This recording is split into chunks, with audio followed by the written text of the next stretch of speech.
আসসালামু আলাইকুম স্টুডেন্টস, তোমাকে স্বাগতম জানাই আরো একটা ক্লাসে। পরিপাক ও শোষণের উপর আমরা কম বেশি 70টা প্রশ্ন এখানে সলভ করব খুব দ্রুততম সময়। রেডি হয়ে যাও ভাইয়া, উত্তর দেওয়ার আগেই তুমি যেন উত্তর দিয়ে ফেলতে পারো। বোর্ড কোশ্চেন গুলো আসলে খুব বেশি কঠিন আসে এরকম কিন্তু না, তাই না? তো চ্যাপ্টারটা পড়েছো বা পড়ো নাই সমস্যা নাই, দেখো কতখানি করতে পারো অ্যান্সার। ওকে, চলো যাই। প্রথম প্রশ্ন, তাহলে এনজাইমের নামগুলো অনেক ইম্পর্টেন্ট, বুঝছো যে কোনটা কি ধরনের এনজাইম, কোত্থেকে খরিত হয়, কিসের উপর কাজ করে এবং কি বানায়। এটা সিকিউর জন্য ইম্পর্টেন্ট, এমসিকিউর জন্য অনেক ইম্পর্টেন্ট। লাইপোলাইটিক এনজাইম কোনটা? লাইপো মানে লিপিড, আর লাইটিক মানে ভেঙে ফেলা, মানে লিপিডকে ভেঙে ফেলে এমন এনজাইম কোনটা? অ্যামাইলেস তো তুমি জানো শর্করাকে ভাঙে, তাই না? কোলাজিনেস হচ্ছে একটা প্রোটিন, কোলাজেনকে ভাঙে, তো ও প্রোটিওলাইটিক। ইলাস্টেস হচ্ছে ইলাস্টিনকে ভাঙে, ইলাস্টিনও একটা প্রোটিন, বুঝছো? লেসিথিনেস ও কাকে ভাঙে? লেসিথিনকে ভাঙে। লেসিথিন হচ্ছে একটা ফসফোলিপিড, দেখো এটা কিন্তু লিপিড, তাই না? মানে তার মানে ও লিপিডকেই ভাঙছে আসলে, তাই না? লেসিথিনেস আসলে লেসিথিনকে ভেঙে ফ্যাটি অ্যাসিড, গ্লিসারল, কোলিন এবং ফসফরিক অ্যাসিড এগুলো বানায় আর কি, বুঝছো? তো লেসিথিনেস এটাই হবে আমাদের উত্তর। পারলাম? ওকে। ক্ষুদ্রান্তের অংশ নয় কোনটা? খুবই সহজ প্রশ্ন। ক্ষুদ্রান্তের তিনটা অংশ, ডিডোনাম, জেজুনাম, ইলিয়াম, ছোট বাচ্চারাও পারবে। ফান্ডাস হচ্ছে পাকস্থলীর অংশ, তাই না? পাকস্থলীর যে গম্বুজের মতো অংশটাকে বলে ফান্ডাস, রাইট? এই যে এখানে অংশটাকে বলে ফান্ডাস। ওকে, তাহলে ফান্ডাস পাকস্থলীর অংশ, বাকিগুলো ক্ষুদ্রান্তের অংশ। একই প্রশ্ন চলে আসছে নাকি? না, অপশনটা ডিফারেন্ট। সিকাম এটা কিসের অংশ বলো? এটা বৃহদন্ত্রের অংশ, তাই না? এটা বৃহদন্ত্রের অংশ। ওই যে এটা জানে ডিউডোনাম, জেজুনাম, ইলিয়াম ক্ষুদ্রান্তের অংশ, তার জন্য তো এই প্রশ্নটা কঠিন না। ক্ষুদ্রান্তের ক্ষুদ্র অংশ কোনটা? খুব ভালো প্রশ্ন। তিনটা অংশের মধ্যে সবচেয়ে ছোট্ট কোনটা? ডিউডোনামের দৈর্ঘ্য 25 সেন্টিমিটারের আশেপাশে, এটাই সব থেকে ক্ষুদ্র, ইউ আকৃতির, বুঝছো? আচ্ছা, তারপর হচ্ছে জেজুনাম এবং ফাইনালি সবচেয়ে বড় হচ্ছে ইলিয়াম। মোটামুটি ক্ষুদ্রান্তের 5/3 হচ্ছে তোমার ইলিয়াম। ওকে, ইলিয়ামটা অনেক বড়। আচ্ছা, ভালো কথা, এখানে ইলিয়াম বানানটা এটাও কিন্তু খুব ইম্পর্টেন্ট, বুঝছো? ইলিয়াম বানান দুই রকম করে হয়, ILEUM, এটা একটা ইলিয়াম, আরেকটা হচ্ছে ILIUM, বুঝছো? তো এই ইলিয়াম মানে হচ্ছে হাড্ডি। ওকে, কেন? এই হাড্ডিকে দেখো আই বানাই ফেললাম, তাহলে আই দিয়ে থাকলে এই ইলিয়াম হচ্ছে হাড্ডি। কোন হাড্ডিটা? হিপ বোন, আমাদের কোমরের হাড্ডিটা। কোমরে হাত দিলে একটা হাড্ডি পাই না, বলো? এটাই হচ্ছে ইলিয়াম। ওকে, আর যেটা আমাদের ক্ষুদ্রান্তের ইলিয়াম সেটা হচ্ছে ই দিয়ে। ইটা একটু পেঁচানো না? ক্ষুদ্রান্তের জিনিসপত্র নাড়ি ভুড়ি পেঁচানো না, বলো? তাহলে এটা ই দিয়ে হবে। ওকে, বানানটা ভুল করো না। কোন এনজাইমটা অ্যামাইলোলাইটিক? অ্যামাইলোলাইটিক মানে কাকে? শর্করাকে ভেঙে দিবে। দেখো পেপটাইডেস এখানে, মানে পেপটাইডেস তো তোমার পেপটাইড বন্ধন ভাঙবে, লাইপেস লিপিডকে ভাঙবে, ট্রিপসিন প্রোটিনকে ভাঙবে। উত্তর কি হবে? মল্টেস। মল্টেস ভাঙবে মল্টোসকে, আর মল্টোস হচ্ছে একটা শর্করা, তো এটা অ্যামাইলোলাইটিক। কোন এনজাইম ব্যাকটেরিয়া ধ্বংস করে? আমাদের চোখের অশ্রুতে, মুখের লালায় লাইসোজাইম থাকে, বুঝছো? এবং এটা ব্যাকটেরিয়াকে ধ্বংস করে দেয়। ঠিক আছে। স্নেহদ্রব্য পরিপাকের সর্বশেষ উপাদান কোনটা? লিপিড ভাঙলে লাস্টে কি থাকে বলো তুমি? ফ্যাটি অ্যাসিড আর গ্লিসারল থাকে, সবাই পারি আমরা, তাই না? একটা গ্লিসারল আর 3 অণু ফ্যাটি অ্যাসিড, একটা লিপিডকে ভাঙলে এটাই পাওয়া যায়। ওকে। সুক্রেস এনজাইম সুক্রোজকে ভেঙে কি তৈরি করে? সুক্রোজ হচ্ছে একটা ডাইস্যাকারাইড। ওকে, তো এটাকে ভাঙলে তুমি একটা গ্লুকোজ পাবা, একটা ফ্রুক্টোজ পাবা। চলো তাহলে দেখি, গ্লুকোজ আর ফ্রুক্টোজ, এই তো পাইছি। আচ্ছা, গ্লুকোজ আর গ্যালাক্টোজ কোথায় পাবা? যখন তুমি ল্যাকটোজকে ভাঙবা, ল্যাকটোজকে ভাঙলে তুমি এটা পাবা, গ্লুকোজ আর গ্যালাক্টোজ। ওকে, আচ্ছা, ল্যাকটোজকে কে ভাঙবে? ল্যাকটেস। চর্বি পরিপাককারী এনজাইম, এটাও কি ওই লাইপোলাইটিক এনজাইম কোনটা, এটাই জানতে চাইছি তোমার। রেনিন ভাঙে হচ্ছে দুধের প্রোটিন কেসিনকে, ট্রিপসিনও প্রোটিনকে ভাঙে, তাহলে এইগুলো হচ্ছে প্রোটিওলাইটিক, এটা হবে না। পেপসিন, কোলাজিনাস এটাও প্রোটিওলাইটিক। লাইপেস এটা ঠিক আছে চর্বি পরিপাককারী, কিন্তু নিউক্লিওটাইডেস এটা হচ্ছে নিউক্লিক অ্যাসিড পরিপাককারী। ওকে, তো নিউক্লিক অ্যাসিড তো আর লিপিড না বা চর্বি না, তাহলে লাইপেস এবং ফসফোলাইপেস এই দুইটাই, মানে লাইপেস ভাঙবে লিপিডকে আর ফসফোলাইপেস ভাঙবে ফসফোলিপিডকে, তাহলে এটাই আমাদের সঠিক উত্তর। ওকে। দুধদাঁতে কোনটা অনুপস্থিত থাকে? দুধদাঁত হচ্ছে 5 থেকে 6 বছর বয়সী বাচ্চাদের 20টা দাঁত থাকে প্রথমে আর কি, যেগুলো উঠে, এরপর এগুলো পড়ে গিয়ে আবার দাঁত হয়, তাই না? তো পড়ে যাওয়ার আগে যে দাঁতগুলো থাকে প্রথমে, ওইগুলোই দুধদাঁত।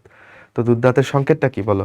দুধ দাঁতের সংকেত হচ্ছে ICPM। ইনসিসার হচ্ছে 2টা, ক্যানাইন 1টা, প্রিমোলার হচ্ছে 0, মোলার হচ্ছে 2টা। তাহলে উপরের পাটিতে এরকম 2টা, নিচের পাটিতে ওইটা, তাই না? মোট হচ্ছে কয়টা হইলো? 20টা হইলো। আমার মেডিকেল ভর্তি পরীক্ষা এটা আসছিল। তাহলে কোনটা থাকে না? প্রিমোলার থাকে না, বাচ্চাদের প্রিমোলার থাকে না। আসল দন্ত সংগত আশা করি তুমি পারো। কোন এনজাইম লালা গ্রন্থিতে পাওয়া যায়? লালা গ্রন্থিতে মেইনলি 2টা এনজাইম পাওয়া যায়। একটা হচ্ছে টায়ালিন। টায়ালিন বানানটা এখানে পি দিয়ে শুরু, বুঝছো? পিটায়ালিন। পিটায়ালিন বলো না, টায়ালিন বলে। ওকে, টেরিস যেরকম প্রথম পিটা উচ্চারিত হয় না, ওইরকম আর কি। যাই হোক, তো টায়ালিন আসলে এক ধরনের স্যালাইভারি আলফা অ্যামাইলেস, মানে এটাও একটা শর্করা পরিপাককারী এনজাইম, তাই আমরা এটাকে আলফা অ্যামাইলেস বলি। মানে এটার আরেকটা নাম হচ্ছে স্যালাইভারি আলফা অ্যামাইলেস। স্যালাইভারি মানে কি? স্যালাইভা বা লালাতে থাকে, তাই বুঝছো? তো শর্করা জাতীয় খাদ্যকে পরিপাক করে, আর লালাতে অল্প পরিমাণ মল্টোজ থাকে। মল্টোজ কি করে? এটাও সরি, মল্টোজ না, মল্টেজ থাকে, যেটা মল্টোজকে একটু করে ভাঙে। ওকে, তাহলে অপশনে কি আছে বলো? অপশনে টায়ালিন আছে, টায়ালিন দাগাবো। ওকে, টায়ালিন আর মল্টেস। আর এছাড়া লাইসোজাইম তো থাকবেই, ওইটা তো খাদ্য পরিপাক করছে না, জীবাণুকে মারছে। টায়ালিন কোত্থেকে নিঃসৃত হবে? লালা গ্রন্থি। শর্করা পরিপাককারী এনজাইম কোনটা? পেপসিন প্রোটিন পরিপাক করবে, লাইপেস লিপিড পরিপাক করবে, ট্রিপসিনও হচ্ছে প্রোটিন পরিপাক করবে, তাই না? পেপসিনটা পাকস্থলী থেকে আসবে, ট্রিপসিনটা কোথায় কাজ করবে? ক্ষুদ্রান্তে কাজ করবে, তাই না? উত্তর কি হবে বলো? শর্করা পরিপাককারী কোনটা? টায়ালিন। কোনটি আমিষ পরিপাককারী এনজাইম? সোজাই কিন্তু প্রশ্নগুলো। লাইপেস তো লিপিড, ল্যাকটেস তো ল্যাকটোজকে পরিপাক করবে, আইসোমল্টোস এগুলো সব শর্করা পরিপাককারী, তাই না? রেনিন এটা বেসিক্যালি কাজ করে দুধের প্রোটিন কেসিনের উপর। যদিও নতুন নতুন বইতে দুধের প্রোটিন কেসিনের উপর পেপসিন কাজ করে, এটাই হচ্ছে তোমার বইতে লেখা আছে, আজমল স্যারের যে নতুন এডিশনের বই, 23 সালের প্রশ্ন। তখন পর্যন্ত আসলে তোমার বইতে এটা ছিল যে রেনিন হচ্ছে দুধের প্রোটিনকে ভেঙে, কেসিনকে ভেঙে প্যারাকেসিন করে, এই আর কি, এটা ছিল আর কি। তো সেই সময়কার হিসেবে উত্তর আসলে এটাই ছিল। এই পাকস্থলীর HCl অ্যাসিড নিঃসরণ করে কোন হরমোন? ওকে, HCl কোথায় থাকে? গ্যাস্ট্রিক জুসে থাকে, আর সেই গ্যাস্ট্রিক জুস ক্ষরণে উদ্দীপ্ত করে হচ্ছে গ্যাস্ট্রিন হরমোন। ওকে, তাহলে এটা হবে এ নাম্বারটা। আচ্ছা, নিচের কোন এনজাইম অম্লীয় পরিবেশে অধিক কার্যকরী? পাকস্থলীতে যেটা কাজ করে এনজাইম, সেটাই তো অম্লীয় পরিবেশে কার্যকরী। পাকস্থলীতে কাজ করে পেপসিন। ট্রিপসিনকে তুমি অম্লীয় পরিবেশ দিলে সে কাজই করতে পারবে না, তার জন্য ক্ষারীয় পরিবেশ দরকার, এজন্য সে ক্ষুদ্রান্তে কাজ করে, বুঝছো? নিচের কোনটি পাকস্থলী থেকে নিঃসৃত এনজাইম? তাহলে এখানে ওই যে পাকস্থলী থেকে কি খরিত হয় বলো? ওই যে পেপসিন, রেনিন, এগুলো আর কি। ওকে, আর হালকা পরিমাণ গ্যাস্ট্রিক লাইপেস খরিত হয়, বুঝছো? কিন্তু এটা ওই যে 21-এর প্রশ্ন, ওই সময়কার প্রশ্ন হিসেবে উত্তর হচ্ছে সি। কোনটা আমিষ পরিপাককারী এনজাইম বলো? এখানে আমিষ কোনটা? কোলাজেন একটা প্রোটিন, সেটাকে পরিপাক করছে কোলাজিনেস, তাহলে এটা আমিষ পরিপাককারী এনজাইম। ল্যাকটেস এনজাইম কোন খাদ্য পরিপাকের সাথে জড়িত? ল্যাকটোজকে ভাঙবে। ল্যাকটোজ এক ধরনের শর্করা, যেটা দুধের মধ্যে থাকে, দুধের চিনি, বুঝছো? ওকে, সুক্রেজ হলো কি? মানে সুক্রেজ কোত্থেকে সিক্রেট হয় এটা জানতে চাইছে আসলে। তো সুক্রেজ এবং ল্যাকটেস এই দুইটা খরিত হয় আন্ত্রিক রস থেকে, বুঝছো? আর মল্টেস, অ্যামাইলেস এগুলা কমন, এগুলো আন্ত্রিক রস, অগ্নাশয় রস সব জায়গাতেই, লালা রস সবখানেই থাকে। তবে সুক্রেস এবং ল্যাকটেস এগুলো থাকে শুধু আন্ত্রিক রসে। ওকে, সুক্রোজ এনজাইম সুক্রোজকে ভেঙে কি করে? এটা আমরা পারি, গ্লুকোজ আর ফ্রুক্টোজ করে। দুধের আমিষের নাম কি? দেখো, এটা ভুল করে রেনিন দাগাই ফেললে তুমি শেষ। আমিষ কে কে পরিপাক করে জানতে চাই, আমিষের নামটা জানতে চাইছি, উত্তর হচ্ছে কেসিন। ওকে, সবচেয়ে বেশি খাদ্যসার শোষণ হয় কোথায়? উত্তর হচ্ছে জেজুনাম। আমাদের ক্ষুদ্রান্তের জেজুনাম অংশেই সবচেয়ে বেশি ভিলাই পাওয়া যায়, এখানেই সবচেয়ে বেশি খাদ্যসার শোষণ হয়। ওকে, আচ্ছা, কত জোড়া লালা গ্রন্থি থাকে বলো? 3 জোড়া লালা গ্রন্থি থাকে, তাই না? এর মধ্যে সবচেয়ে বড়টার নাম হচ্ছে প্যারোটিড, যেটা আমাদের কানের এই পাশটায় থাকে। এছাড়াও লিঙ্গুয়াল এবং সাবম্যান্ডিবুলার লালা গ্রন্থি আছে, 3 জোড়া। লালা গ্রন্থি থেকে নিঃসৃত উৎসেচক নিম্নের কোনটা? এটা তো আমরা জানি যে টায়ালিন এবং মল্টেস। টায়ালিন যদিও এক ধরনের অ্যামাইলেস, বাট এখানে মল্টেস আছে, তাই মল্টেস দাগাবো। টায়ালিনকে আমরা বলতে পারি স্যালাইভারি আলফা অ্যামাইলেজ। যদি পুরোটা ওইটা লেখা থাকতো তাহলে ওটা দাগাইতে পারতাম, বাট এখানে বেটার অ্যান্সার হচ্ছে মল্টেস। লালারসে বিদ্যমান এনজাইম কোনটা? টায়ালিন। ওকে। কোন গ্রন্থি থেকে টায়ালিন খরিত হয়? গ্যাস, লালা গ্রন্থি। একই টাইপের প্রশ্ন, তাই না? বহুভুজাকার কোষ কোথায় দেখা যায়? আচ্ছা, যকৃতের মধ্যে তুমি বহুভুজা, যকৃতের কোষগুলো কিরকম? বহুভুজাকৃতি। ওই বইয়ের তুমি দেখবা যে ওই যে ছবি দেওয়া আছে যকৃতের অনুচ্ছেদের, ওইটার পাশে কিছু বৈশিষ্ট্য দেওয়া আছে, ওইটা একটু পড়বা, এখানে লেখা আছে কেমন। সবচেয়ে বড় গ্রন্থির নাম তো যকৃত, সবাই পারি আমরা। যকৃতের সাইনোসয়েড গুলো কোন ধরনের কোষ দিয়ে আবৃত? সাইনোসয়েড হচ্ছে যকৃতের মধ্যে একটা ফাঁকা জায়গা, বুঝছো? যকৃতের হচ্ছে কিছু খন্ড খন্ড আছে, এগুলোকে লোবিউল বলি। এই লোবিউলের মধ্যে কোষগুলো থাকে, ঠিক আছে? এগুলো বহুভুজাকৃতির কোষ। তবে এখানে একটা কেন্দ্রীয় নালী থাকে, মাঝখানে মাঝখানে কিছু জায়গা আছে যেখানে কোষ থাকে না, একটু ফাঁকা জায়গা, ওইগুলোকে বলি সাইনোসয়েড। সেই সাইনোসয়েড ঘিরে থাকে কাপ্ফার সেল। ওকে, কাপ্ফার সেল, যেটা যকৃতের ম্যাক্রোফেজ, মানে এক ধরনের শ্বেত রক্তকণিকা, মনোসাইট জাতীয়, যারা জীবাণু খাবে। যকৃতের মধ্যে কোনো জীবাণু ঢুকলে সেটা সে খাওয়ার চেষ্টা করবে। আলফা বিটা গামা এগুলো তো যকৃতে থাকেই না, এগুলো তো অগ্নাশয়ের কোষ। এইটুকু বুদ্ধি যার আছে সেও কাপ্পার সেলই দাগাবে, তাই না? যেহেতু এটা যকৃত নিয়ে প্রশ্ন। আলফা বিটা গামা ডেল্টা এগুলো হচ্ছে অগ্নাশয়ের আইলেটস অফ ল্যাঙ্গারহ্যান্সের কোষ। ওকে। যকৃতকে আবৃত করে রাখে যে পর্দা, সেটার নাম কি বলো? Glisson's capsule. ওকে। প্লিউরাল পর্দা কি, কোথায় পাবা? প্লুরা পর্দাটা পাবা ফুসফুসে, তাই না? আর পর্দাগুলো সাধারণত দুইটা আবরণ থাকে, বাইরেরটাকে প্যারাইটাল বলি, ভেতরের আবরণটাকে ভিসেরাল বলি। যকৃতে শর্করার সঞ্চিত রোগ কোনটা? শর্করাগুলো সঞ্চিত থাকে গ্লাইকোজেন হিসেবে। ওকে, গ্লুকোজগুলো গ্লাইকোজেন হিসেবে জমা করে রাখি।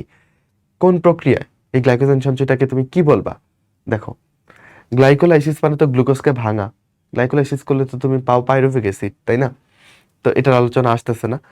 এইভাবে তোমার গ্লাইকোজেন সঞ্চয় হচ্ছে না, এখানে গ্লুকোজ ভাঙতেছে। গ্লুকোনিওজেনেসিসে গ্লুকোজ তৈরি হচ্ছে, বাট এখানেও গ্লাইকোজেন সঞ্চয় হচ্ছে না। গ্লাইকোজেনোলাইসিস, এখানে গ্লাইকোজেন ভেঙে যাচ্ছে, যেখানে লাইসিস পাবা মানে ভেঙে যাওয়া। গ্লাইকোজেন ভেঙে গ্লুকোজ তৈরি হচ্ছে, এখানেও সঞ্চয় হচ্ছে না। তাহলে গ্লাইকোজেন সঞ্চয়কে কি বলে? এইটা বলে গ্লাইকোজেনেসিস বলে, বুঝছো? গ্লাইকোজেন তৈরি হচ্ছে, তাই গ্লাইকোজেনেসিস। যকৃতে গ্লুকোনিওজেনেসিস প্রক্রিয়ায় কোন উৎস থেকে গ্লুকোজ সংশ্লেষিত হয়? আচ্ছা, এটা ঠিক বইতে অ্যাকুরেটলি লেখা আছে কিনা আমার জানা নাই। গ্লুকোনিওজেনেসিস প্রক্রিয়াতে আসলে যে কোনো কিছু ব্যবহৃত হইতে পারে, বুঝছো? Fatty acid, glycerol, amino acid, non মানে নন কার্বোহাইড্রেট, যে কোনো কোনো কিছু থেকে যদি গ্লুকোজ তৈরি হয় সেটাকে আমরা বলি গ্লুকোনিওজেনেসিস। গ্লুকো মানে গ্লুকোজ, নিও মানে নতুন কোনো কিছু, জেন মানে তৈরি করা, সিস মানে প্রক্রিয়া। তাহলে নতুন কোনো কিছু থেকে গ্লুকোজ তৈরির প্রক্রিয়াকে বলে গ্লুকোনিওজেনেসিস, বুঝছো?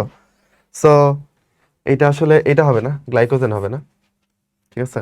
এটাও হবে না। গ্লাইকোজেন থেকে তো গ্লুকোজ তৈরিকে আমরা গ্লুকোনিওজেনেসিস বলবো না। গ্লাইকোজেন থেকে গ্লুকোজ তৈরি হলে সেটাকে কি বলবো? গ্লাইকোজেনোলাইসিস, কারণ গ্লাইকোজেন ভেঙে গ্লুকোজ হবে, তাই না? তাহলে এটা বাদ। তো এটা amino acid, glycerol, fatty acid, glycerol, basically দুইটাই হইতে পারে, বুঝছো? এখন এটা আসলে দুইটাই হয়, বাট বইটা আসলে কোনটা উত্তর দেওয়া আছে বা কোনো বইয়ের হুবহু লাইন থেকে হয়তো বা তোলা, এটা যেটা অ্যাকুরেটলি আমার জানা নাই। তুমি একটু বই থেকে খুঁজে এটার অ্যান্সারটা যদি পাও তাহলে তো পাইলা, আর না পাইলে এটাকে দুইটা অ্যান্সারই ধরে রাখো। এই সামনে যাই। যকৃতে অবস্থিত ম্যাক্রোফেজকে কি বলে? অলরেডি তোমাকে শিখাই ফেলছি, কাপ্পার সেল বলে, তাই না? আর ডেনড্রাইটিক সেল, যেটা অনেকটা এরকম, ডেনড্রাইটিক সেল কই থাকে বলো? প্লিহা, সরি থাইমাসে থাকে, বুঝছো? থাইমাস এগুলোতে থাকে।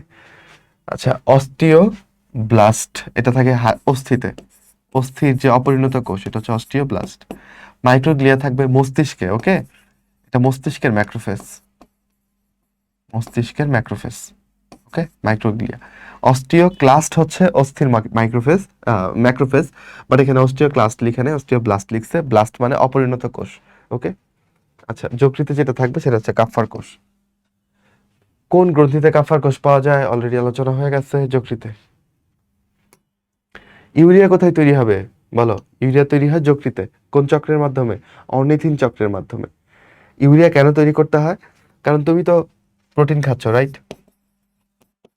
সেই প্রোটিন ভেঙে অ্যামাইনো অ্যাসিড হচ্ছে, তাই না? এই অ্যামাইনো অ্যাসিডগুলো যখন বিপাক হয়, হ্যাঁ, এগুলো থেকে যখন তুমি শক্তি পাও তখন এখানে অ্যামোনিয়া তৈরি হয়। ওকে, মানে অ্যামিন গ্রুপ তৈরি হয়, সেখান থেকে অ্যামোনিয়া তৈরি হয়। তো অ্যামোনিয়া তোমার জন্য একদমই ভালো না, তোমার বডির জন্য খুবই খারাপ। এটাকে তাড়াতাড়ি ইউরিয়া বানায় ফেলতে হয়। তো এই অ্যামোনিয়াকে ইউরিয়া বানাই আমরা কোন চক্রের মাধ্যমে? ইউরিয়া সাইকেল বা অর্নিথিন সাইকেলের মাধ্যমে। ওকে, কোথায় ঘটে এটা? এটা ঘটে যকৃতে। তখন একটা প্রক্রিয়া হয়, এটাকে বলে ডিঅ্যামিনেশন। এই যে অ্যামাইনো অ্যাসিড থেকে অ্যামিন গ্রুপকে সরাই ফেলছো, এই প্রক্রিয়াটার নামই হচ্ছে ডিঅ্যামিনেশন। ওকে, ইউরিয়া সাইকেলটা অনেক ইম্পর্টেন্ট। পারলাম তো, বললাম মাত্রই। ক্রেবস চক্রের আরেক নাম হচ্ছে সাইট্রিক অ্যাসিড চক্র, বুঝছো? একই জিনিস, বা এটাকে তুমি বলতে পারো টিসিএস সাইকেল, ট্রাইকার্বক্সিলিক অ্যাসিড সাইকেল। ওকে, এটা আমাদের এখানে আলোচ্য ব্যাপার না। পিত্তরস খরিত হয় কোনটা থেকে? কেউ যদি মনে করো যে পিত্ত থলি থেকে পিত্তরস খরিত হয়, তাহলে তোমার জীবনটাই বৃথা, বুঝছো? তাহলে পিত্তরস ক্ষরণ করার কাজ হচ্ছে যকৃতের, আর সেটা জমা থাকে পিত্তথলিতে। ভাগ্য ভালো এখানে পিত্তথলি অপশনই নেই, নয়তো অনেকেই ভুল করতো, তাই না? তাহলে পিত্তরস তৈরি করে বা ক্ষরণ করে হচ্ছে যকৃত, বুঝছো? এই হচ্ছে লিভার। এইখানে পচাইস সুন্দর করে রাখি, যাই হোক। তাহলে লিভারের এখান থেকে দুইটা, ডান খণ্ড বাম খণ্ডের জন্য দুইটা আলাদা আলাদা নালী আছে, এগুলা দিয়ে পিত্ত রস এসে পিত্তথলির মধ্যে জমা থাকে, বুঝছো? যখন লাগে তখন এখান থেকে বের হয়, এই আর কি। উইরস্যাং নালী কোন অঙ্গে পাওয়া যাবে? দেখো তো কি অঙ্গটা আঁকতেছি, কি মনে হচ্ছে এটাকে? এই নালীটার নামই হচ্ছে উইরস্যাং নালী বা উইরস্যাং ডাক্ট। ওকে, উইরস্যাং নালী মেইনলি অগ্নাশয় নালী। ওকে, অগ্নাশয় নালীর নামই হচ্ছে উইরস্যাং নালী। তাহলে এটা কোথায় পাওয়া যাবে? অগ্নাশয়ে পাওয়া যাবে। ওকে, আচ্ছা, এরপরে পরের প্রশ্নে যাই, চল। নিচে কোনটা মিশ্র গ্রন্থি? এই, যদিও যকৃতকে মিশ্র গ্রন্থি বলা যায়, শুক্রাশয়, ডিম্বাশয়, যকৃত, অগ্নাশয়, এই চারটাকেই মিশ্র গ্রন্থি বলা যায়, তবুও এখানে বেস্ট অ্যান্সার কোনটা? অগ্নাশয়। ওকে, মিশ্র গ্রন্থি থেকে। এটা কয় নাম্বার শুট হচ্ছে আজকে? ভোর হয়ে গেল। আচ্ছা, কয় নাম্বার হিসাব করি নাই আসলে। 3 নাম্বার। আচ্ছা, কয় ঘন্টা হলো? অন্তর ভাই আসছে আমার ক্লাসের মধ্যিখানে এবং এসে যাচাই করছে যে আসলে আমি কি ঠিকঠাক মতো পড়াচ্ছি কিনা।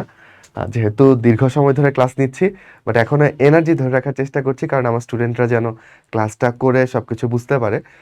তো এই তো, ভোর হয়ে গেছে আসলে শুট করতে করতে। 3 আর 4 আর 5, মোটামুটি 5 নাম্বার ঘন্টা। মিশ্র গ্রন্থি থেকে কোনটা নিঃসৃত হয়, মানে এখানে কোনটাকে ইঙ্গিত করছে বলো তো? অগ্নাশয়কে ইঙ্গিত করছে, রাইট? তো অগ্নাশয় থেকে কি নিঃসৃত হবে বলো? মিশ্র গ্রন্থি বলতে এখানে অগ্নাশয়কে ইঙ্গিত করেছে, সোমাটোস্ট্যাটিন। অগ্নাশয়ের আইলেটস অফ ল্যাঙ্গারহ্যান্সে 4টা কোষ থাকে। আলফা, এগুলো না পারলে চান্স হবে না, বিটা, ডেল্টা, আর হচ্ছে তোমার গামা বা পিপি সেল, যাই বলো। আলফা থেকে আসবে গ্লুকাগন, যেটা রক্তে গ্লুকোজের পরিমাণ বাড়াবে। গ্লুকাগন, রক্তে গ্লুকোজের বন্ধু হচ্ছে গ্লুকাগন, আর রক্তে গ্লুকোজের শত্রু হচ্ছে ইনসুলিন, বুঝছো? ইনসুলিন রক্তে গ্লুকোজের পরিমাণ কমাবে। আর ডেল্টা কোষ থেকে আসবে সোমাটোস্ট্যাটিন। সোমাটোস্ট্যাটিন, সোমাটোস্ট্যাটিনের কাজ কি ভাই? এইটা বেসিকলি, মানে বাপেরও বাপ থাকে না, আলফা বিটা কোষের বাপ হচ্ছে এই ডেল্টা কোষ, সোমাটোস্ট্যাটিন। ওরা বেসিকলি আলফা বিটা কোষকে কতখানি খরিতে হবে সেটাকে মেনটেন করবে। ডেল্টা কোষ থেকে সোমাটোস্ট্যাটিন বের হয়। আর পিপি সেল থেকে আসবে প্যানক্রিয়াটিক পলিপেপটাইড। ওকে, প্যানক্রিয়াটিক পলিপেপটাইড, এটা এমন একটা হরমোন যেটা তোমার ক্ষুধা হ্রাস করে। ওকে, পেপটাইড। যাই হোক, খেতে খেতে পেট ভরে গেলে তখন তোমার একটু প্যানক্রিয়াটিক পলিপেপটাইড খরিত হয়ে পেট ভরার ফিলিং দেয়। কেমন, পারবো? আচ্ছা, সোমাটোস্টেরন, আচ্ছা, কোত্থেকে নিঃসৃত হবে বলো? ডেল্টা সেল থেকে, অগ্নাশয়ের আইলেটস অফ ল্যাঙ্গারহ্যান্সের। অগ্নাশয়টা একটা মিশ্র গ্রন্থি, কারণ এখান থেকে এনজাইম এবং প্রোটিন, সরি, এনজাইম এবং হরমোন দুইটাই খরিত হয়। সো এটার মধ্যে কিছু লোবিউল আছে, বুঝছো? এরকম কিছু লোবিউল আছে, অনেক ছোট ছোট। তো সেই লোবিউলগুলোর মধ্যেই এনজাইমটা তৈরি হয় আসলে, বুঝছো? আচ্ছা, এটা ছাড়াও আরো কিছু কোষ আছে যেগুলোকে দ্বীপের মতো লাগে। এই সব কিছুর মধ্যে মনে হয় যে এটা একটা ছোট্ট একটা দ্বীপ। ওই দ্বীপগুলোকে নাম দিচ্ছে হচ্ছে বিজ্ঞানীর নাম অনুযায়ী আইলেটস অফ ল্যাঙ্গারহ্যান্স। আর সেই দ্বীপের মধ্যেই এই কোষগুলো থাকে। ওকে, এই যে আলফা বিটা ডেল্টা গামা বা পিপি সেল। পারবো আশা করি। আইলেটস অফ ল্যাঙ্গারহ্যান্সের ডেল্টা কোষ থেকে নিঃসৃত হরমোন, এটি তো মাত্রই পড়াইলাম। ডেল্টা কোষ থেকে কি খরিত হবে? সোমাটোস্ট্যাটিন। সোমাটোস্ট্যাটিন কি করবে বলো? আলফা এবং বিটা কোষের ক্ষরণ নিয়ন্ত্রণ করবে। পারছি? তারপর আসো, গ্যাস্ট্রিক রসে কোনগুলো বিদ্যমান? আচ্ছা, গ্যাস্ট্রিক রসে কি ট্রিপসিন থাকবে, লাইগেজ থাকবে? না, বাদ। লাইগেজ থাকবে না, ট্রিপসিন থাকবে না। তাহলে আমি এই যে বাদ দিয়ে দিয়ে বুঝে গেছি, উত্তর হবে 1 নাম্বারটা। ওকে। গ্যাস্ট্রিক রসে কোন, আচ্ছা একই প্রশ্ন আসছে, নিচের কোন তথ্যটা সঠিক নয়? এখানে কোন কোষগুলোর কথা বলছে বলো তো? গ্যাস্ট্রিক গ্ল্যান্ডে যে কোষগুলো থাকে। তাহলে মিউকাস কোষ থাকে গ্যাস্ট্রিক গ্ল্যান্ডে, ওইখান থেকে মিউকাস বা মিউসিন, সমস্যা নেই, এটা বের হয়। ওকে, এটা সঠিক। ঠিক আছে। প্যারাইটাল কোষ বা অক্সিনটিক কোষ থেকে এইচসিএল আসে, বুঝছো? তাই না? তাহলে এটা তুমি এভাবে মনে রাখতে পারো, মানে অক্সিনটিক বললেই আমার একটু অক্সি থেকে টক্সি মনে হইতো, বুঝছো? মানে অক্সেন্টিক টক্সিনটিক এরকম মনে হইতো, একটু টক্সিক টক্সিক। তো টক্সিক টক্সিক বললে একটু অ্যাসিড, এইচসিএল একটা শক্তিশালী অ্যাসিড, তাই না? তো অক্সেন্টিক কোষ থেকে এইচসিএল আসবে। বা ধরো এটা এসে তোমাকে খুব প্যারা দিচ্ছে মনে করো, বা অ্যাসিড একটা প্যারাদায়ক জিনিস না, তো প্যারাইটাল কোষ থেকে এই প্যারাদায়ক জিনিস অ্যাসিড বা অক্সেন্টিক কোষ থেকে টক্সিক টক্সিক অ্যাসিডটা আসবে, এভাবে তুমি মনে রাখতে পারো। ঠিক আছে। আর আরেকটা কোষ আছে, সেটা হচ্ছে জাইমোজেনিক কোষ। জাইমোজেনিক কোষ, তাই না? বা যেটাকে চিপ সেল বলি। আচ্ছা, একটা বিয়ের প্রোগ্রামে চিফকে বলো, জামাই না? একটা বিয়ের আসরে মানে জামাই দেখবা যে সুন্দর করে বসে আছে মুখে রুমাল দিয়ে, তাই না? তো ও হচ্ছে ধরো চিফ, এবং বসে বসে রুমালটা মাঝে মধ্যে সরায় সরায় সে একটু একটু পেপসি খাচ্ছে। তাহলে চিফ সেল হচ্ছে জামাই বা জাইমোজেনিক সেল, একই কথা। এবং সে কি খায়? রুমালটা সরাসরি পেপসি খায়। তাহলে এখান থেকে কোন কোষ কি বেরোবে বলো? পেপসিন বা পেপসিনোজেন আসলে বের হবে, বুঝছো? আচ্ছা, তো এইটাকে আসলে এখানে বলছে পেপটিক কোষ। ওকে। আহ এটা এটাও একটু ত্রুটিপূর্ণ আসলে, এখানে গেলে পেপসিন লেখা ঠিক হয় না, এখানে আসলে পেপসিনোজেন লেখা উচিত ছিল, বুঝছো? বাট এইটার থেকেও আরো ত্রুটিপূর্ণ জিনিস আছে। যেমন আর্জেন্টাফাইন কোষ, এটা থেকে বের হয় হচ্ছে কি জানো? সেরাটোনিন। কি বের হয়? সেরাটোনিন। কখনোই রেনিন বের হয় না, সেরাটোনিন বের হয়। এবং এই সেরাটোনিনের কাজ হচ্ছে পেরিস্টালসিস করা। পেরিস্টালসিস মানে বুঝো তো, ক্রমসংকোচন প্রসারণ করা। ওকে। তো আর্জেন্টাফিন কোষ থেকে এই সেরাটোনিনটা খরিত হয়, রেনিন না। রেনিন খরিত হয় হচ্ছে তোমার বৃক্ক থেকে। ওকে। বৃক্কের জ্যাক্সট্রা গ্লোমেরুলার কিছু সেল আছে, জ্যাক্সট্রা গ্লোমেরুলার সেল থেকে এটা আসে। তো আমি উত্তর হিসেবে কোনটাকে নিব? ডিকেই নিব, বুঝছো? যদিও এইটাও একটু ত্রুটিপূর্ণ, বাট স্টিল এটা থেকে এটা বেশি ত্রুটিপূর্ণ। ঠিক আছে। কারণ পেপসিন খরিত হয় হচ্ছে জাইমোজেনিক বা চিপ সেল থেকে, তোমার বইতে এটাকে পেপটিক কোষ ঠিক বলা নাই, বুঝছো? আর এটাকে পেপসিনোজেন লেখা উচিত ছিল। আচ্ছা, পাকস্থলী প্রাচীরে প্যারাইটাল কোষ থেকে নিঃসৃত হয় কোনটা বলো? প্যারা দেয় কোনটা তোমাকে? এইচসিএল। ওকে। আর পেপসি, পেপসি কে বলো? চিপ সেল বা জাইমোজেনিক সেল, তাই না? তাহলে নিঃসৃত হয়, এটার কতবার আসবে? পরিপাকের সিক্রেটিন হরমোনের কাজ কি? ওকে। পাকস্থলীতে গ্যাস্ট্রিক রস নিঃসরণ বন্ধ করা, এটাও একটা কাজ আসলে ওর। ঠিক আছে, এটাও করে। এটা করে না, এটা ওর কাজ না। ওকে। অগ্নাশয় এনজাইম ক্ষরণ উদ্দীপ্ত করা, এটা একটা কাজ, যেটা তোমার বইতে স্পষ্ট লেখা আছে, বুঝছো? সো এটাই তুমি উত্তর হিসেবে দাও। ওকে। আর সিক্রেটিনকে অ্যাসিড বিরোধী হরমোনও বলা হয়, কারণ ও একটু করে মানে এইচসিএল ক্ষরণ বা গ্যাস্ট্রিক রস ক্ষরণকে বন্ধ করে আসলে, এটাও অ্যাপারেন্টলি রাইট। বাট তোমার বইতে এই লাইনটা একদম লেখা আছে সিক্রেটিনের কাজে, যে ও অগ্নাশয় রস এবং পিত্তরস ক্ষরণে উদ্দীপ্ত করে। তাহলে এটাই হবে। নিচের কোনটাকে গ্যাস্ট্রিক ইনহিবিটরি পেপটাইড, যেটাকে সংক্ষেপে আমরা বলি জিআইপি, ওর কাজটা কিন্তু ওর নামের মধ্যেই আছে। ও গ্যাস্ট্রিক জুসকে ইনহিবিট করে, যেন গ্যাস্ট্রিক জুস ক্ষরণ না হয়, বুঝছো? এর আরেকটা নাম হচ্ছে এন্টারোগ্যাস্ট্রন। ওকে। তো গ্যাস্ট্রিক নামেই তো গ্যাস্ট্রিক আছে না, বলো? তাহলে এন্টারোক্রাইনিন বলবা, গ্যাস্ট্রন বলবা? গ্যাস্ট্রিক ইনহিবিটরি পেপটাইড, তাহলে নামে একটু গ্যাস্ট্রন রাখতে হবে না? এন্টারোগ্যাস্ট্রন, একই জিনিস। পরিপাকে সাহায্যকারী হরমোন কোনটা? যেসব হরমোনগুলো আমাদের পুষ্টিক তন্ত্রের আশেপাশেই তৈরি হয় এবং সেখানেই কাজ করে, সেগুলোকে আমরা বলি লোকাল হরমোন। যেমন আমরা সিক্রেটিনের কথা বললাম, গ্যাস্ট্রিনের কথা বললাম, তাই না? কোলেসিস্টোকাইনিন, এন্টারোগ্যাস্ট্রন, এরা সবাই লোকাল হরমোন, বুঝছো? আর গ্লুকাগন, ইনসুলিন এগুলো নর্মাল যে বেসিক আর কি হরমোনগুলো, অ্যাড্রেনালিন। তো উত্তর কি হবে বলো? লোকাল হরমোন কোনগুলো? এই কোনটা এখানে? সিক্রেটিনটা, তাই না? পরিপাকে সাহায্য করছে সে। আহারের পর কোনো পরিবর্তন ছাড়াই সরাসরি শোষিত হয় কে বলো? খনিজ লবণে আর তুমি কি এমন পরিবর্তন করবা? পানি, খনিজ লবণ এদের কোনো পরিবর্তন হয় না, এরা সরাসরি শোষিত হয়ে যায়, বুঝছো? তবে খনিজ লবণ শোষণ করতে শক্তি খরচ হয়, এটিপি খরচ হয়, তাই এটা সক্রিয় শোষণ। অপরদিকে পানি শোষণ করতে কখনো শক্তি খরচ হয় না, তাই এটা নিষ্ক্রিয় শোষণ। বৃহদন্ত্রের অংশ কোনটা? সিকাম বৃহদন্ত্রের একটা অংশ, বাকিগুলো ক্ষুদ্রান্তের অংশ, পারি। ক্ষুদ্রান্তের কোন স্তরে গবলেট কোষ থাকে? তাহলে আমাদের কয়েকটা স্তর থাকে, তাই না? ধরো এইটা মনে করো একটা ক্ষুদ্রান্ত, রাইট? মনে করো এটা একটা ক্ষুদ্রান্ত,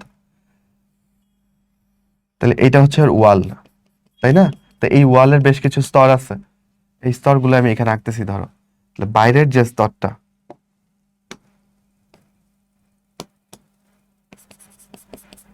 ওকে, তাহলে বাইরের যে স্তরটা এটার নাম কি? এটার নাম হচ্ছে সেরোসা, তাই না? সেরোসার পরে বেশ কিছু কি থাকে বলো? পেশি স্তর থাকে, বৃত্তাকার পেশি, অনুদৈর্ঘ্য পেশি, তাই না? এরকম কিছু পেশি স্তর থাকে। তারপর তোমার থাকে হচ্ছে সাব মাস্কুলারিস মিউকোসা, তারপর থাকে সাব মিউকোসা, এবং ফাইনালি মিউকোসা, তাই না? এবং সেই মিউকোসাটাই আমি আঁকতেছি আসলে। এই যে এখানে এরকম কি থাকে বলো? মিউকোসা। তা এই মিউকোসাটা হচ্ছে ভাঁজ হয়ে আছে, তাই না? এবং এই ভাঁজগুলোতেই কিছু কোষ আঁকতেছি, দেখো এগুলো হচ্ছে কলামনার এপিথেলিয়াম, ওকে। এর মাঝখানে মাঝখানে এটা হচ্ছে গবলেট কোষ। গবলেট কোষ একটা ছোট্ট কোষ। গবলেট মানে কি? তোমরা এরকম কাপ দেখছো? এগুলো তো বিদেশিরা ওয়াইন খায়, এগুলোকে বলে গবলেট গ্লাস বা গবলেট বলে, বুঝছো? তো গবলেট কোষগুলো দেখতে আসলে একটা এরকম, মাথার উপর দিকটা এরকম, এই জন্য এটাকে গবলেট বলা হয়। তো এই গবলেট গুলো বেশি পরিমাণে পাওয়া যায় হচ্ছে বৃহদন্ত্রে, আর ইলিয়াম, ইলিয়ামের শেষ দিকটাতেও ভালো পরিমাণে ওদেরকে পাওয়া যায়। তো এই গবলেট কোষগুলো আসলে কোন স্তরে আছে বলো? মিউকোসা স্তর। মিউকোসা স্তর কোথায়? এই যে ভেতর দিকটার যে স্তরটা, এটা হচ্ছে মিউকোসা স্তর, ওকে। উত্তর কি হবে বলো তাহলে? মিউকোসা। গবলেট কোষ পাওয়া যায় কোন অঙ্গে? বৃহদন্ত্রে, ক্ষুদ্রান্তে, তাই না? বেশি পাওয়া যায় কোথায়? বৃহদন্ত্রে। বিএমআই হিসাব করতে দিয়েছে, না হিসাব করতে দেয় নাই। জনাব কামালের বিএমআই মান হচ্ছে 32 দশমিক। এটা কোন কোন শ্রেণীভুক্ত? দেখো ওই যে, মানে তুমি যদি 25 থেকে নিয়ে 29.99 পর্যন্ত চলে আসো, তাহলে তুমি হচ্ছে ওভারওয়েট, বুঝছো? এখন আমি বর্তমানে সেই অবস্থায় আছি, খুব চেষ্টায় আছি যেন আমি স্বাভাবিক ওজনে আসতে পারি, ওকে। যাই হোক, দোয়া করো। আর তুমি যদি 30 থেকে নিয়ে 34.99 পর্যন্ত চলে যাও, তখন তুমি কি স্থূলতার প্রথম স্তর বা প্রথম শ্রেণীর স্থূলতা। তাহলে আমার এই সংখ্যা দেখে আমি বুঝতেছি এটা কি প্রথম শ্রেণীর স্থূলতা। আর যদি তুমি 35 থেকে নিয়ে 39.99 পর্যন্ত চলে যাও, দ্বিতীয় শ্রেণীর সেটা, তাই না? 40-এর উপর গেলে তৃতীয় শ্রেণী। আর যদি তুমি 50 থেকে 100-র মধ্যে চলে যাও, তাহলে এটা মরবিড স্থূলতা, মানে মরবিড মানে তুমি মরবা এরকম স্থূলতা, এটা ভয়ঙ্কর। আচ্ছা, এটা তো আবার একটা অঙ্ক দিয়ে দিচ্ছে, ওকে। স্থূলতার অঙ্কগুলো করতে ভালোই কিন্তু টাইম লাগে, তো তোমরা মাথায় রেখো এই টাইপের অঙ্ক আসলে এটা সবার শেষে অ্যান্সার করবা, ঠিক আছে? কারণ এটা করতে গিয়ে অনেক সময় নষ্ট করে ফেললে অন্যগুলো অ্যান্সার করতে নাও পারো। স্থূলতার বিএমআই এর অঙ্কগুলোর ক্ষেত্রে বিএমআই এর একক কি বলো? KG per metre square. তাহলে উপরে রাখতে হবে তোমার কেজি। কেজি কত? 65। নিচে যে উচ্চতা সেটাকে মিটার স্কয়ারে নিতে হবে। তো তোমার তো মিটারে দেওয়া নাই, ফুটে দেওয়া আছে, তাই না? তাহলে কত ইঞ্চি হবে বলো? 5 × 60 আর 4 64 ইঞ্চি, তাই না? 64 ইঞ্চি, তাই তো? 64 ইঞ্চিকে তোমার কিসে নিতে হবে? মিটারে নিতে হবে, বা তুমি সেন্টিমিটারে নাও। এটাকে তুমি যদি 2.54 দিয়ে গুণ করো, তাহলে তুমি সেন্টিমিটারে পাবা। তো এটা 2.5, তুমি 2.5 ধরে আগাও, পরে একটু বাড়াই নিবা মানটা, ওকে। তাহলে এটাকে 2.5 দিয়ে গুণ করি আমি। আচ্ছা, তোমার তো ক্যালকুলেটর থাকবে পরীক্ষাতে, তাই না? একটা নিয়ে যায় যদি বিএমআই এর অঙ্ক আসে সেটার জন্য, তাহলে ফার্স্ট হবে, ওকে। আমি কি হাতেই করব? করি, মেডিকেলে তো হাতে করতে হবে। মেডিকেলে যদি এই টাইপের আসে না, হিসাব করতে দেওয়া, ভার্সিটিতে সাস্টে মাঝে মধ্যে দেয়। আচ্ছা, তাহলে এটা গুণ করি, 4 5 20 শূন্য, হাতে রইল 2, 5 6 30 আর 2 32, একটা শূন্য দিলাম, 4 দুগুণে 8, 6 দুগুণে 12, 0 0 6 6 1। ওকে, তাহলে আমার এখানে কয় ঘর আগে দশমিক ছিল? এক ঘর আগে, 2.5 এক ঘর আগে দিলাম। তাহলে আমি কম বেশি 160 সেন্টিমিটার পাচ্ছি, বুঝছো?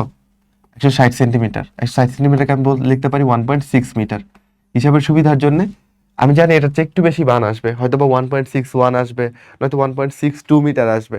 বাট আমার তো, ধরো যদি ক্যালকুলেটর না থাকে, আমি তো সংখ্যা বড় করে লাভ নাই, আমার তো হিসাব তখন আরো বেশি বড় হয়ে যাবে, তাই না? তো 1.6কে যদি আমি স্কোয়ার করি কত হবে বলো? 16 ইন্টু 16 কত হয় বলো? 6 6 36 আর 6, হাতে রইল 3, 6 কে 6 আর 3 কত? 9। আচ্ছা, 0 তোমার 6 1, তাহলে কত হচ্ছে? 6 5 2, 256, তাই না? ওকে, তাহলে 2.56, এটা দিয়ে তোমার এটাকে ভাগ করতে হবে, তাই তো? বড় হয়ে যাচ্ছে অনেক অঙ্ক, আমরা একটু ক্যালকুলেটর চেপে করে ফেলি নয়তো। ওকে, আচ্ছা, তুমি যদি বলো না ভাই এটা এমনি করেন আপনি, আচ্ছা আমি কিন্তু এই মানটাকে একটু বেশি ধরতেই পারি, আমি এটাকে 2.6 ধরতেই পারি। কেন বলো তো? কারণ আমার এখানে মান একটু আমি কম ধরছিলাম, তাই না? 1.6 এর চেয়ে একটু বেশি কিন্তু হইতো, কারণ আমি এই যে 2.54 এটাকে কম ধরছিলাম। তা আমি এটাকে একটু বাড়ায় ধরি, আমি না কমায় 2.5 না করে এটাকে 2.6 কেন ধরবো? কারণ আমি আগে কম ধরছিলাম, তাই 65 ডিভাইড বাই 2.5।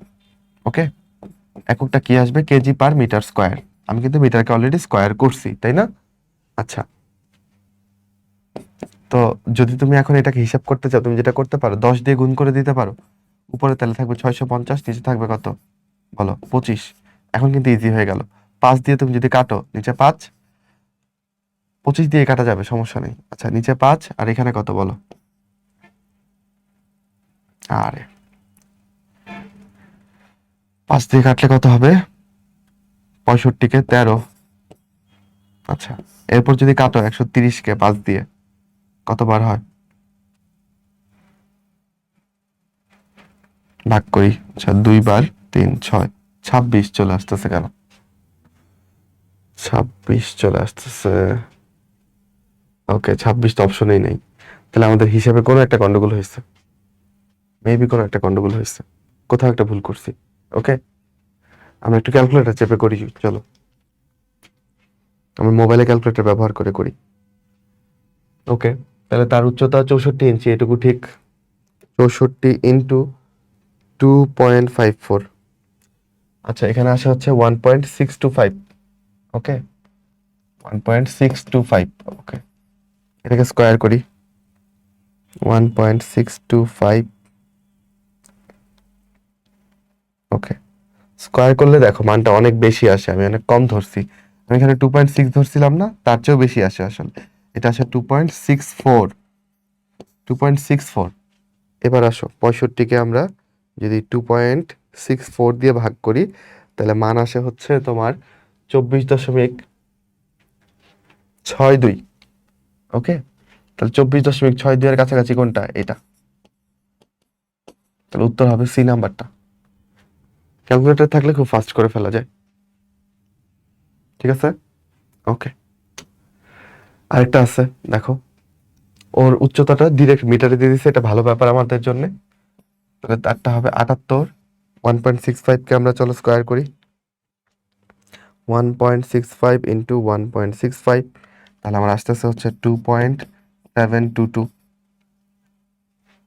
তো আমি 78কে 2.72 দিয়ে যদি ভাগ করি, উত্তর আসতেছে হচ্ছে 28.67, 28.67 আসতেছে। তাহলে এমন হইলে তাকে কোথায় ফেলবো? অতিরিক্ত ওজন, তার ওজনটা অতিরিক্ত, তাই না? কারণ আমি জানি 25 থেকে 29.9 পর্যন্ত অতিরিক্ত ওজন। এই তো, তাহলে এখান থেকে বাছাই করে ফেলো, এটাই হচ্ছে অতিরিক্ত ওজন। এটা কি? স্বাভাবিক ওজন। 18.5 এর নিচে হইলে সে হচ্ছে আন্ডারওয়েট। এটা কি প্রথম শ্রেণীর স্থূলতা? এটা দ্বিতীয় শ্রেণীর স্থূলতা। ওকে কি বলবা?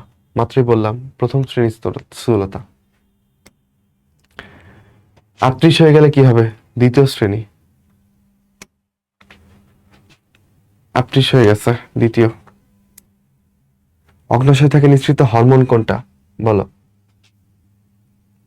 Insulin, glucagon? এটাই তো হবে, হ্যাঁ এটাই হবে। ওকে, ইনসুলিন আর গ্লুকাগন। অগ্ন্যাশয় কোন কোষের ক্ষরণ রক্তের গ্লুকোজের মাত্রা কমায়? ভালো প্রশ্ন। দেখো, রক্তে গ্লুকোজের মাত্রা কমাচ্ছে কে? ইনসুলিন। রক্তে গ্লুকোজের বন্ধু হচ্ছে গ্লুকাগন, আর ইনসুলিন কমাবে। কমাবে বলতে কোথায় নিয়ে যাবে? রক্ত থেকে কোষে পাঠাই দিবে। ইনসুলিন রক্তের গ্লুকোজগুলোকে বলবে, "এই, আজকে হরতাল, যাও, আজকে কেউ তোমরা রক্তের মধ্যে থাইকো না, তোমরা সবাই কোষের মধ্যে ঢুকে পড়ো, যে কোষের মধ্যে গ্লাইকোজেন হয়ে বসে থাকো, যাও, রক্তে ভিড় কইরো না।" তো ইনসুলিন কোথায় খরিত হয় বলো? বিটা কোষ থেকে। আলফা কোষ থেকে নিঃসৃত হয় কোনটা? গ্লুকাগন। কোনটা থেকে গ্লুকাগন খরিত হয়? অগ্ন্যাশয়। অগ্ন্যাশয়ের আলফা কোষ থেকে। কোনটা হরমোন? ট্রিপসিন, টায়ালিন, পেপসিন সবই এনজাইম। ইনসুলিনটা হরমোন, ছোট্ট একটা প্রোটিন হরমোন। ইনসুলিন নিঃসৃত হয় কোথা থেকে? অগ্ন্যাশয় থেকে, অগ্ন্যাশয়ের বিটা কোষ থেকে। কোনটা প্রোটিন পরিপাককারী এনজাইম? চলো দেখি। অ্যামাইলেজ তো না। ফসফোলাইপেস লিপিড পরিপাককারী, এটাও বাদ। লাইপেস লিপিড পরিপাককারী, এটাও বাদ। তাহলে উত্তর হবে এটা, ট্রিপসিন এবং কোলাজিনেস, প্রোটিন পরিপাককারী এনজাইম। তারপরে আমিষ পরিপাককারী এনজাইম কোনটা? একই টাইপের প্রশ্ন। ট্রিপসিন ক্ষুদ্রান্তে আমিষ পরিপাক করে, অগ্ন্যাশয় থেকে আসে, তাই না? অগ্ন্যাশয় রসে বিদ্যমান এনজাইম কোনটা? কোনটা বলো? পেপসিন কই থাকে? পেপসিন, রেনিন এগুলা পাকস্থলিতে, তাই না? জিলাটিনেস এইটা, এটা না, তাই না? তাহলে ট্রিপসিন হবে উত্তর। অগ্ন্যাশয় রসে বিদ্যমান এনজাইম হচ্ছে ট্রিপসিন। ঠিক আছে, তাহলে কি এই ক্লাসটাও শেষ? তাহলে তোমাদের সবাইকে অনেক ধন্যবাদ। Thank you. নেক্সট ক্লাসের অপেক্ষায় থাকো, আমি অপেক্ষায় থাকি। সবাই ভালো থেকো, সুস্থ থেকো, এবং দোয়া করো আমার জন্য, তোমাদের জন্য অনেক অনেক দোয়া। ক্লাসটা ভালো লাগলে বন্ধুদের মাঝখানে অবশ্যই শেয়ার করো। ঠিক আছে, বাই।